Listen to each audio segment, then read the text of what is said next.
Hello, you're very welcome to this episode of Audiovisual Cultures, the podcast that explores different areas across the arts, media and creative industries. I'm Paula Blair, and today I'm presenting to you a really energetic and insightful conversation with actor, performer and podcaster Katie Chonacas. I feel so privileged to talk to Katie to learn from her vast experience working in film and television and loads of other areas out there in LA and further afield. Like so many of us, I've been watching loads more television since we became more confined to our homes in early 2020, and I've been recognising so many actors having recurring appearances and remembering them from shows I loved in the 1990s and 2000s. Katie has guest starred and had supporting roles in a wealth of productions, the titles of which I'm sure you're going to be familiar with. Katie talks candidly about her experiences, and I learned so much from her about how it all works, and I'm so excited to be able to share that with you now. As ever, a huge hello and special thank you to our patrons over at patreon.com/avcultures. It's because of you and all you out there listening that we keep going and keep getting fantastic guests like Katie to learn from. The show's really gaining traction. More and more people like Katie are getting in touch. It's not just me hustling for guests. People like Katie are getting in touch and they want to share what they know as well. So it's really brilliant to be able to have that platform for people, and I'm really, really receptive to hearing from our listeners about what kinds of things you want to hear about and what kind of people you want to hear from. I really welcome suggestions on our socials and to our email. All of that is going to be below in the show notes. For more ways to support the show and to let us know what you think and to find all the important links you'll need to check out Katie's work and socials, do check out the show notes and you'll get everything you need. For now, I'm going to pass over to my conversation with Katie. I'm sure you'll get loads out of it. I certainly did.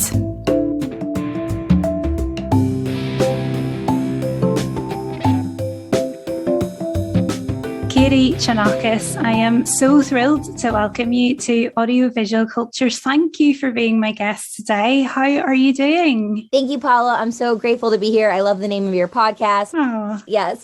I'm doing great. I'm in Los Angeles. I'm so happy to be here. I feel so invigorated from when I first came to Hollywood at the end of 2001. It's the same synergy and the same excitement, except now I have 2 decades of a body of work. So I'm all about sowing seeds. And it's really beautiful because I'm in the moment of now of enjoying reap what you sow and the fruits of my labor, and still being very young in my career and successful in my career, but seeing it in a whole new way, which is really, really exciting. Oh, that's great to hear. That's so positive, because I'm really hoping that myself and my listeners can really learn from all of your experience that you've just mentioned. So if you're happy, Katie, it's clear from your profile and everything you've just said, you work across a lot of different areas. You're based out in LA mostly. You've done loads of stuff. You make a podcast called She's All Over the Place, which really encapsulates everything that you do as well, in television and film in lots of different areas. Would you be happy to give us a bit of an overview in your words about the sorts of work that you do, the different areas of work that you do, just to give us a fuller picture, and then we'll get into some finer details? Sure. So a couple things that you just said about adding value to you and your listeners, and then my podcast. So I wanted to start my podcast 8 years ago. I didn't know how to get on the train tracks. Now we're going to be in season 4, and I can take my 2 decades of experience and really pay it forward. So with ethics, morals, and values, with arts and entertainment, with spirituality, because they all go hand in hand, because we're human beings. And to be a great actor, we get to be a great listener and be in tune with our emotional beings and the language of our body, the intelligence of our body. And we do that through the soul and through the heart and through feelings. And the mind is very important, and it's analytical and it's a tool. So it's not everything, so through education and mental health and breaking down things that the whole world has opened up to now, especially what we've all gone through collectively, I think we can have more understanding, more compassion, that really everyone's going through something, and we all went through some stuff together, but that was always happening. But I think it's just more apparent now. So what do we do with all that, right? So we're aware of it, but we can apply it to the canvas. We can apply it to our craft. We can apply it to voiceovers, video games, commercials, animation. You apply all those emotions,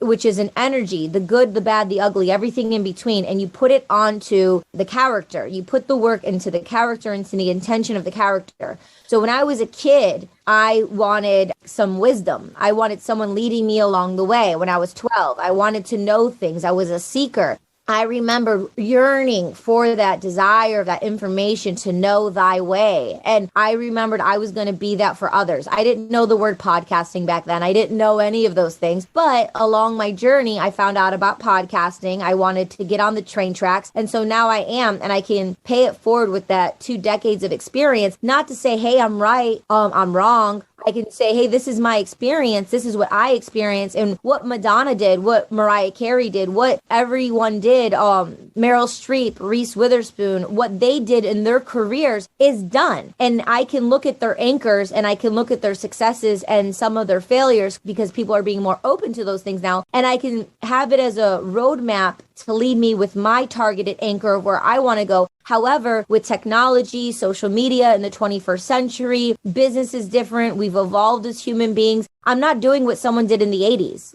We're not doing what someone did in the 60s or the 50s. What can I do in the 21st century and just have it as my baseline, what's authentic to me as a human first, and then as an artist, and then, go into the 21st century and being able to pivot, shift, and scale. Pivot, shift, and scale. So when I came here in 2001 with my little girl dreams and my blueprint, I had my base of what I stood for, what I wanted to be a part of. And then boom, I worked with De Niro, Pacino, Nicolas Cage, the top 35 filmmaker in the world, Werner Herzog. I was on Minecraft story mode, like Nancy Drew books. They put them into, a video game app, and I ended up being Nancy Drew's best friend and playing 4 other characters, with these powerhouse boss ladies out of Seattle who have Her Interactive, and they have a bunch of other projects that they're involved in. They brought Nancy Drew back as tech. It was cool for female identifying humans to be involved in tech. It wasn't just a male dominated gender thing. So we're demystifying genders, right? And what roles people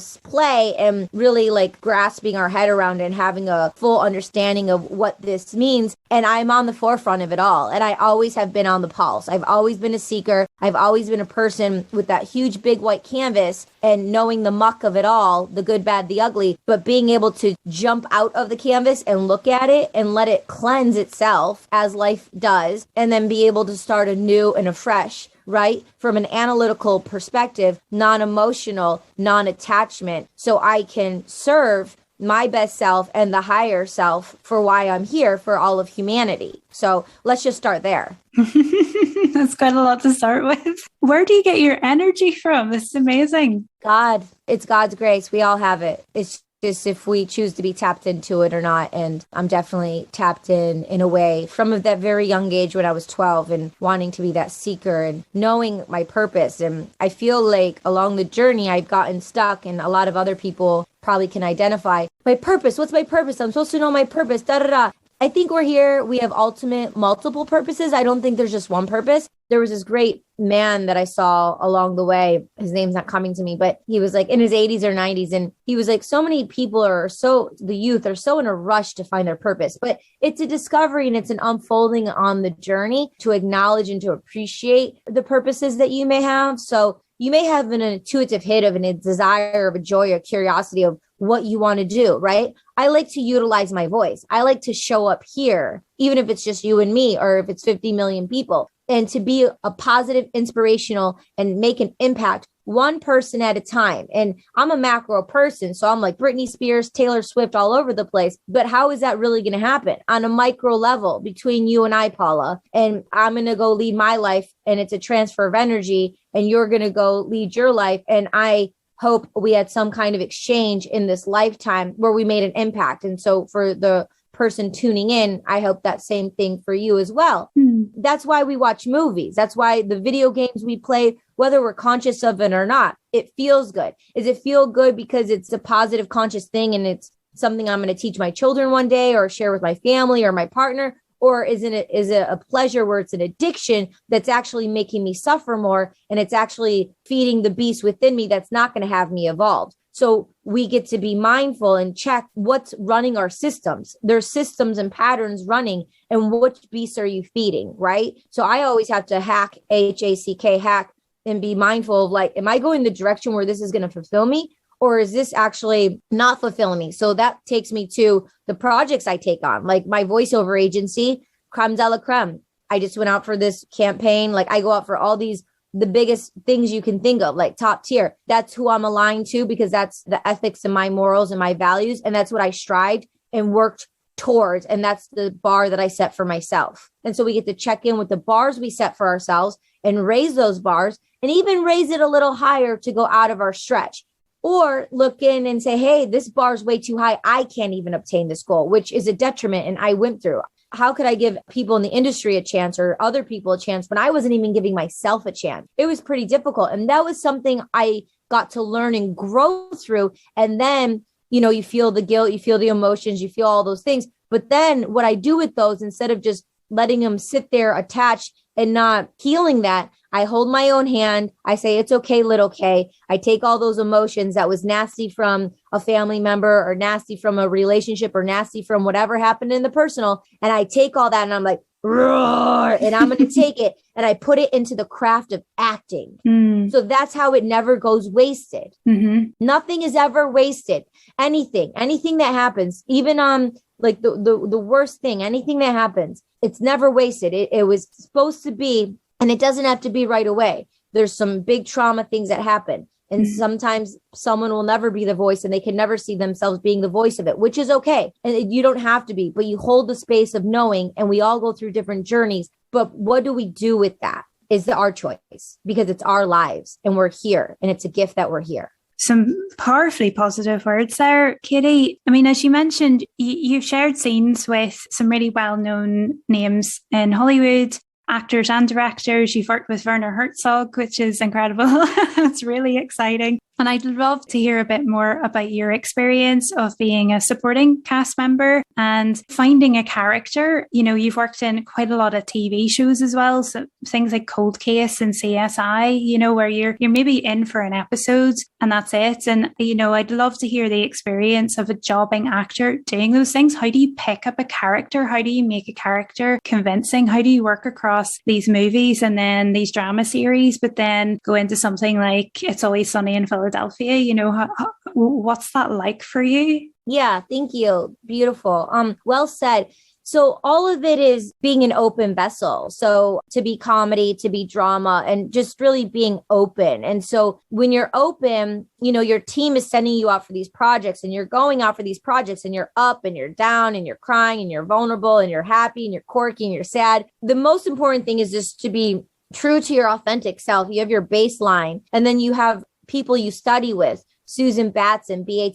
She has an amazing book called Truth. She's doing virtual. People can do drop-ins for $20 a day, Monday through Friday. She has a lot of international people who study with her. She's Nicole Kidman's acting coach for over 20 years, Juliette Binoche, Usher, Madonna, Oprah. She coaches all these people for their films. So being trained by the creme de la creme, right? So you can be trained at what level? And it's like the best investment you're going to make is in yourself, with your time, the quality of the food you eat, the coaches you study with, the podcasts you listen to, the people we associate with. So all of that goes hand in hand with the characters I choose, because based on life, it's not just linear, and I can tap into different experiences that I've personally experienced or that I've observed. So being a great observer, I love observing. And so if something directly hasn't happened to me, I can, with Google, you can research it, you can watch some like-minded movies. You can check out the director projects that they've been a part for. That's for films. For TV shows, the tone of the show, Grey's Anatomy, It's Always Sunny, Cold Case, the tones of the show,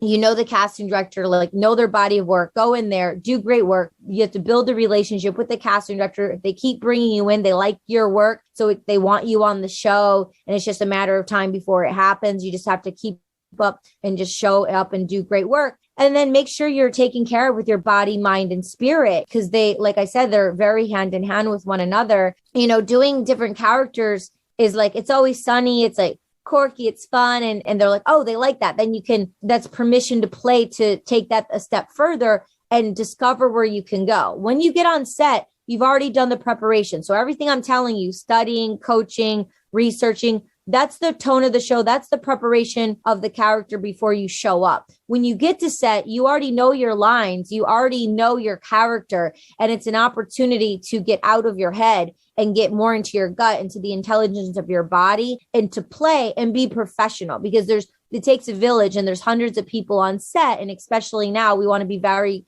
mindful of staying within the parameters of everyone doing their job, the makeup artist, the hairstylist. Like if they ask you your opinion, cool, but they're already communicating with directors and assistants and people, and everyone has the domino effect of how they're showing up, and everyone's doing their best. So, when you have the character, that's your ultimate time where you get to play and have a lot of fun.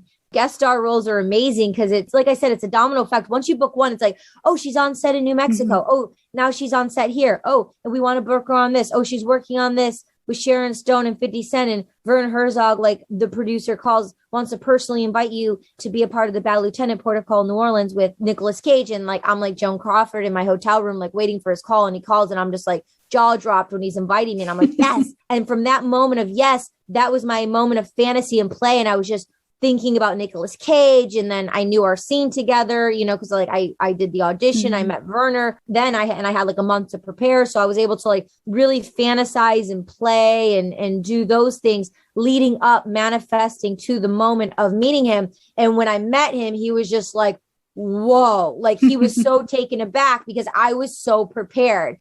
He's Nicolas Cage, so he serves people, and I'm who I am. So I showed up and I know who he is. So I showed up and he was like, whoa. And I served him. And like, it was that transfer of energy. Like I made an impact, and I wanted him to always remember me and us to have that. And to this day, people email me, message me on social media, talk to me. They're like, that movie was epic. Oh my God, you and Nicolas Cage. Like people are just like going off. Like you stole that movie, blah, blah, blah. Like, and I remember on set, my friend Sam Pressman, his family, I met him on the set. His family were the producers, Pressman Films. They do a bunch of great films.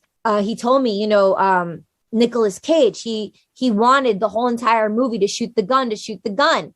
And the scene we did, although it's in the beginning of the movie, we shot it at the end of, the 23 shooting days, however many shooting days it was. And Werner let him shoot the gun. So for him, shooting the gun was amazing. And for me, working with Nicolas Cage was amazing. So we both had something that we both collectively wanted for our characters, which made it so impactful, which is why so many people come to me all the time about that movie. And they're just like, it's just legendary, but not only about that set in that movie, all the preparation and manifestation of knowing who I am, discovering who I am, knowing how I serve, raising a bar for myself higher than I could even reach, because I wanted something bigger than I ever knew. Like we need to do that, not dream big with head in our clouds, but raise the bar and show up and get to work. And work doesn't always have to be tough and hard and yang, yang, yang, do. We're human beings.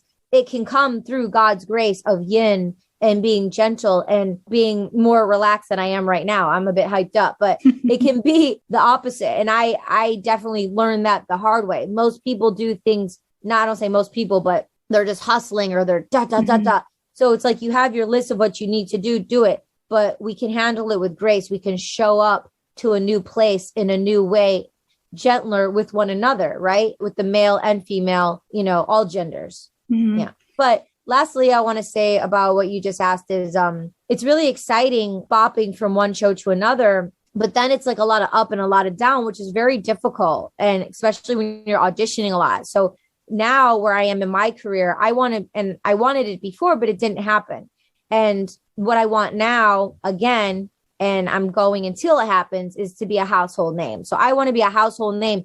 So I'm not bopping around I can do different shows, but instead of like getting up, getting down, getting up, getting down and onto the next and, getting a great paycheck, I want to have a consistent show, consistent money, get loyal, consistent fans, buy a home on the beach, have a family, have a sustainable life, have a beautiful career, have a stable family, because it can be a lot of up and down. And it's cool when you're a kid and you're 15, you're in your 20s. But now I'm at the stage in my life where it's like, you know, the up and downs, it can be emotionally detrimental. It can be so hard. I can just start crying because I'm such an open vessel. When you're doing it on your own and you're doing it by yourself and you feel like you're all alone, you know, because it's your journey and no one has the same like journey. Stability is so important. So it's important to have the emotional stability of our friendships and our partners, even if they don't understand, just that they hold space and they don't drag you down or have you explain yourself and then suck from your life force energy that it's exciting you, because it takes so much, because you're not getting paid hourly to do this. You know what I mean? It's a career. It's a marathon. I really do empathize with that precarity of that kind of life. I think that's in a lot of industries, but, you know, you hear a lot of actors like yourself saying that kind of thing, you know, how tough it is, you not knowing from one week or month to the next if you're going to have work. And I really do feel for you there. I've had spells in my life where I've had that as well. And it's really, really tough. You've said a lot as well about, you know, how you're able to keep going and how you can keep your own well-being, your mental health and everything in check. And I mean, it seems that certainly from listening to your podcast, it seems like you've got an amazing team around you as well. So you're doing it on your own, but it sounds like you've got an incredible network of friends. And I was wondering if you had thoughts as well on the importance of that, the importance of support networks and collaboration and those sorts of things. You're right. You're totally right. Exactly. I have a music partner, Nikki Scorpio. You know, we started the Sophisticated Psychos. It's streaming everywhere. We have a YouTube channel. We met in 2012. So, wow. He's been loyal to the bone, and he's a very rare individual. Then I met Alessandra Levy, my producing partner, on a trip in Nicaragua when I was with my sister in 2014. And by God's grace, I said yes, and I showed up, and we became friends, and we've been producing content for the last 5 years together as a collective with Nikki Scorpio. So energetically, that's there, and I can call her and have a divine feminine female that I can call and ask questions to, where before I would be more isolated to myself, feeling like I'm doing it all alone. But now I have the courage to say, oh, instead of just doing what I would normally, Katie would do in the past before I had someone like Alessandra, I'll call her up and say, hey, someone just wrote me on Instagram and said this, or, hey, this business person said this to me. And since she has a different background and I admire and respect her, she's like, oh, that's nothing. Oh, just block that person. Oh, just give them option A, B, or C. Oh, just tell them you're not interested if it's not going to be this, or, you know, this is your, you know, base rate, or this is your, you know, these are your parameters. And I'm like, oh, because she's just so like assertive in that way. And so she teaches me. So I put myself around people who I admire, respect, the choices they make, the consistency of the quality things of their doing. I have a team of about 18 people. My voiceover team, I'm with the Vox, Creme de la Creme, top 5 voiceover agency in the world. I have an acting agency in LA. I have an acting agency in Atlanta. I have an acting agency in New Mexico. I have a management team in LA and New Mexico. During the pandemic, I got a new management team, and they're in LA and New Mexico. During the pandemic, I got a new on-screen union acting agency in New Mexico, because Netflix did a deal there for 10 years. There's a lot of things being shot in New Mexico. So I'm represented in New York. So I'm represented in all major markets. Everything's self-tape and self-recording with the voiceover. So you can be anywhere. It's a sound quality proof studio. You can be anywhere and record and just send in the auditions. And they use Source Connect to book you. So I have a team who sends me out for projects. I just have to make sure I'm taking care of my personal health, my instrument, which is my voice, because I'm an everyday recording artist, podcasting, voiceovers, music, poetry. So I need to make sure I'm taking care of my health, because I have a team of 18 people who call me and put me up for projects. And you have 24-hour notice. Sometimes you have 12-hour notice. With voiceover, sometimes you have a rush, an hour notice or a 3-hour notice, and it's a turnaround. So I need to be doing what I need to be doing to take care of myself, so I can be prepared to show up, because there are so many other people who will just show up and fill in and take the spot. You know what I mean? So we really need to take care of our body, mind, health, and nurture our relationships. So some of the people who've been on my podcast, she's all over the place. I met Joey from the Blind Boys of Alabama. He's the president of the Blind Boys, and they started, you know, like their gospel, and they're legendary. They've won so many Grammys, and they've been in so many movies, and they're amazing. And, you know, he's been my friend since 2004, you know, when I met him at the Grammys. And I nurture these relationships. I don't call people just when I want something. when I'm thinking about them, I'm like, hey, I was thinking about you. How are you? Like, it's a transfer of energy. It's like a garden, and you plant seeds. And then every 3 months I take a rake and I just rake away the duds. And then I sow more seeds, and I look at the beautiful ones that are budding, and I day to day, weekly, I check in and I water those. And they grow and grow, and they've been growing. What I said in the beginning of the show is, you reap what you sow. So I've been sowing seeds since day one. But since for my work environment, for the workplace, I've been sowing seeds when I came to Hollywood, before I came to Hollywood in Michigan. But, the Hollywood lifestyle and workplace was at the end of 2001. I started sowing seeds. I would network, meet people, go to IMDb. Everyone gave you business cards back then. They don't now. Everything's digital, which is cool, but save the environment, right? One paper at a time. But I would go home with a stack from an event of 50 business cards. And I would just go to IMDb, iMovie database, and I would just type in the person, and you could see, okay, they've done nothing, dud, throw them away.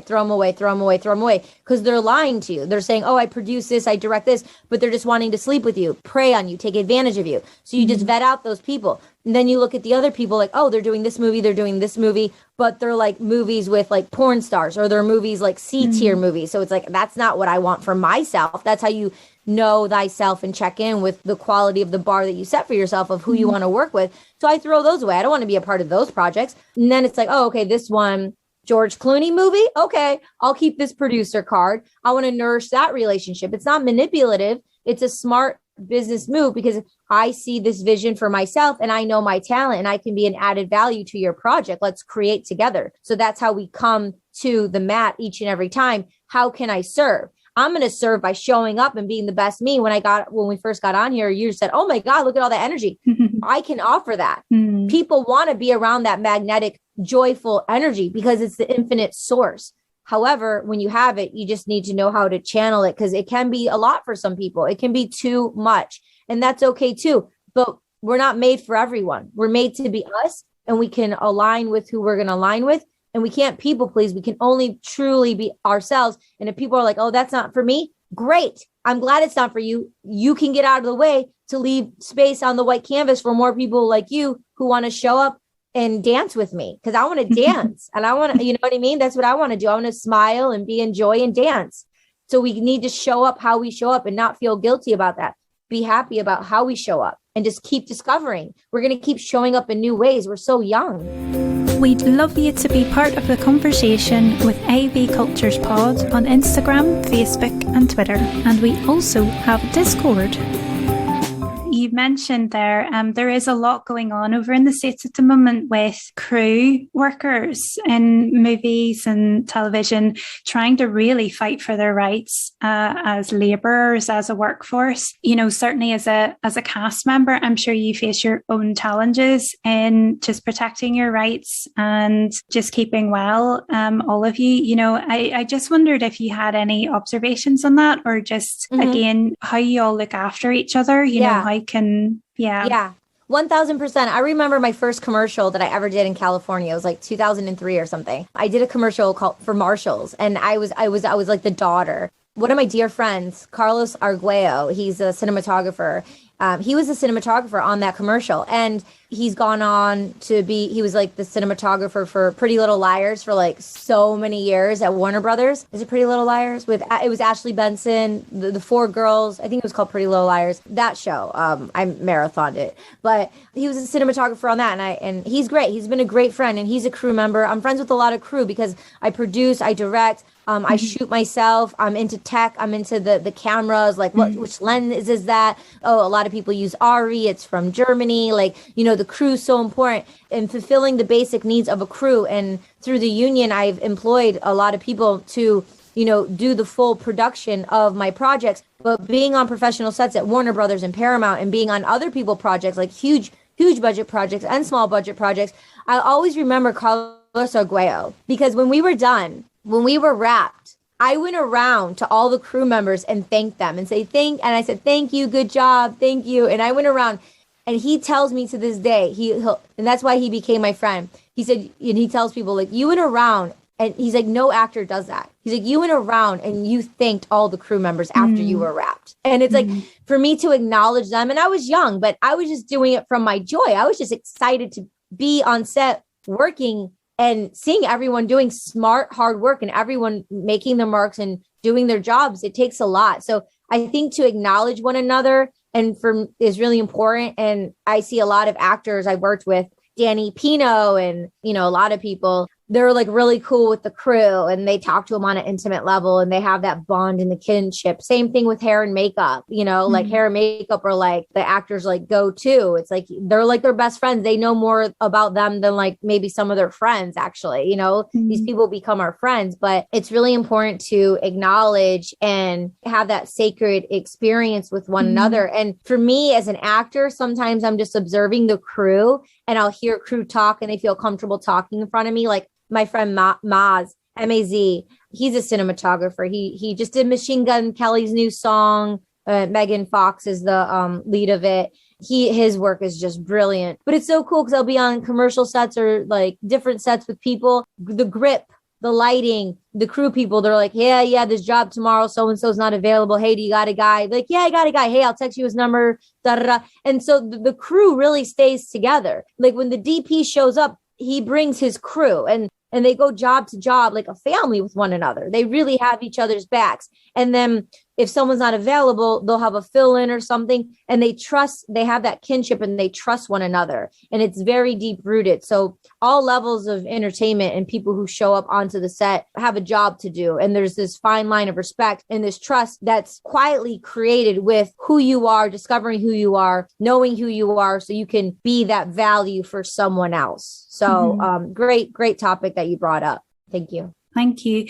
So, Katie, you've been so generous with your time and your energy, and you've been so informative. I really appreciate it. Before I let you go, because I know you have other engagements and you need to get on, but do you have upcoming projects or things that are going to be out when this episode's going to be out that you would like to just point our listeners towards? Yes. And where we can find you on socials and website and all those sorts of details? Yeah, definitely. Chonacas.com is my website. Definitely check out She's All Over the Place podcast. By the time you hear this, season 4 will be up and running. And so check out, all the seasons of She's All Over the Place podcast. As a musician, as a producer, director, on-screen actor, voiceover talent, I created a project called Dreamland 1111. So it's going to be streaming everywhere and it's dubstep music. So I don't know if you're into electronic music, but it's dubstep. And for the tracks, I'm doing spoken word poetry and I'm talking about divine femininity and how the divine femininity is not only for females, but it's for all genders and to claim and reclaim our powers. And I'm doing that through my voice and then, putting it on my social media. A lot of directors, producers, and people in entertainment, they follow me so then they can see me on screen and then call my agency to book me on a film and hear my voice and then call my agency to book me on a voiceover. So it's the way in the 21st century to get out there and pave the way to create something and put short bits of things on social media so people can see your talent and your work. Otherwise, it's not show closet. It's, show business, and we need to show these people. And, Sarah Jane Sherman, she's a great casting director and huge in animation. Sarah Jane Sherman, she wrote on her Twitter like a couple of weeks ago. She's like, if someone isn't, giving you the opportunities, carve your own lane, make your own lane. And that's what I've been doing since day one of my career. And it's more, apparent than ever that it's what we need to do. We get 90% of the booking. The agents get 10%. Mm-hmm. We need to do more work and just can't expect our agents to do the work. Our job is to get the job. They get us the meetings. Mm-hmm. We need to prepare and do things to be able to get the jobs. But yeah, I'm on all social media. Katie Chonacas. You can find it from my website, chonacas.com. But I love TikTok, Instagram, Twitter, all of them, LinkedIn. That's amazing, Katie. I can't thank you enough for this just absolute whirlwind of a conversation. It's been really great fun. I've learned loads from you in a really short period of time. I'm so grateful for you doing this show. Oh my gosh, thank you. My pleasure. And I do coaching one-on-one. So if anyone wants to do private coachings, I have industry coaching. They can reach me from my website too. But there's great information on the podcast as well. Mm-hmm. And it really means a lot, Paula. That makes me really satisfied and happy to know that we made an impact and added value. episode. Oh, that's great. Thank you, Katie. And all of the links will be in the show notes wherever anybody's listening. So there's no excuse. Go and check out Katie. Thanks so much, Katie. Thank you, Paula. Bye.